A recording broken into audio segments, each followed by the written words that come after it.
One of my favorite things about drifting is just about no matter where you go, the culture for drifting is the same. Everybody's friendly, kind, helpful. It's not like you're running some kind of crazy secret setup. People are always there to help each other out because in the end, we all want to see the sport grow. It's a true spectator sport. As a driver, you're not trying to race faster, but you're trying to put on a bigger show for the people who are spectating. Whether that means they're spectating from the sidelines and the grandstands, or they're spectating from the passenger seat of your car. Or spectating from videos posted all over the interwebs. I'm Devin from Doctored Garage, and you're watching Online Drift School. Online Drift School is all about helping people to get started into drifting and make the most of their seat time.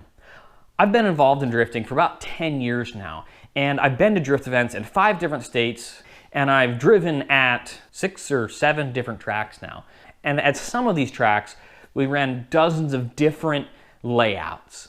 Now, I'm not the best drifter out there, but because I've been involved with drifting for so long, I've gotten to meet some really cool people.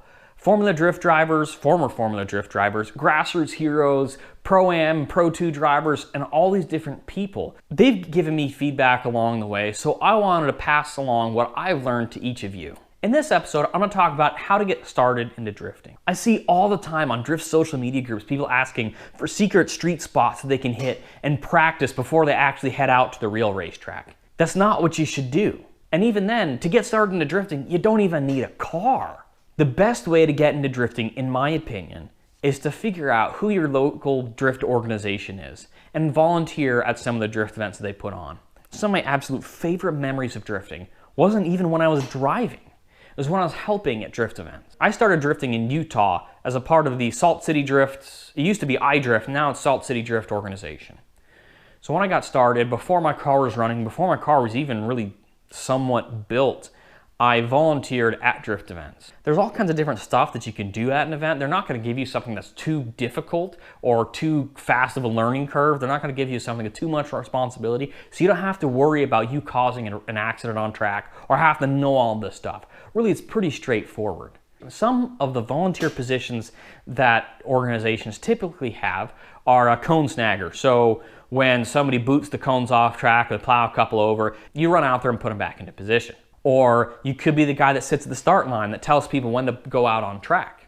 You could also be somebody at the exit line who's telling the guy at the start line, hey, people are off track, you're good to go, via radio or something. When I got started, the position that I pretty much always had was at the start line. And I think this was probably the perfect way to get into drifting.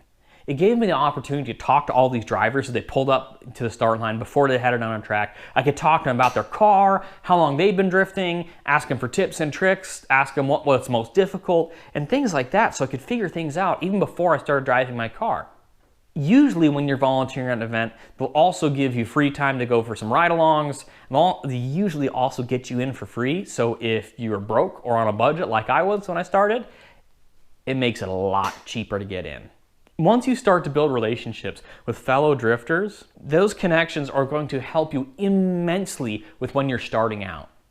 When I was getting my car together for the first time to get it out on track, I was rushing to get everything pieced together, get everything running, get the car sorted, and the night before the drift event, I realized I was missing a few crucial parts.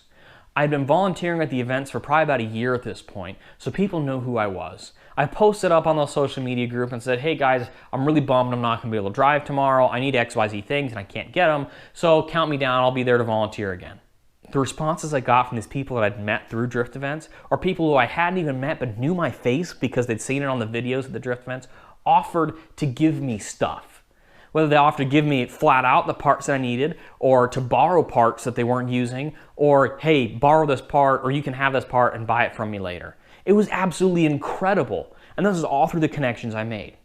Once I made it out to the track with my car, the people that I had met through volunteering were constantly giving me tips. Hey, try this. Hey, try that. Hey, I noticed you're doing this. Or hey, let me hop in the car with you and see what you're doing so I can help you to drive better. It was one of the coolest things ever to see this community come together to help me learn how to drift better. This is why I recommend, even before you get a car, go out to a drift event and volunteer, meet people, talk to people, and get involved in the community. This is going to help you grow so much faster and learn so much faster because you're going to have these great relationships to rely on. I hope this helps you as you're getting started into drifting. If you got any questions, put them in the comments. Make sure to like, comment, subscribe, all that stuff. You know the drill. Thanks for watching, guys.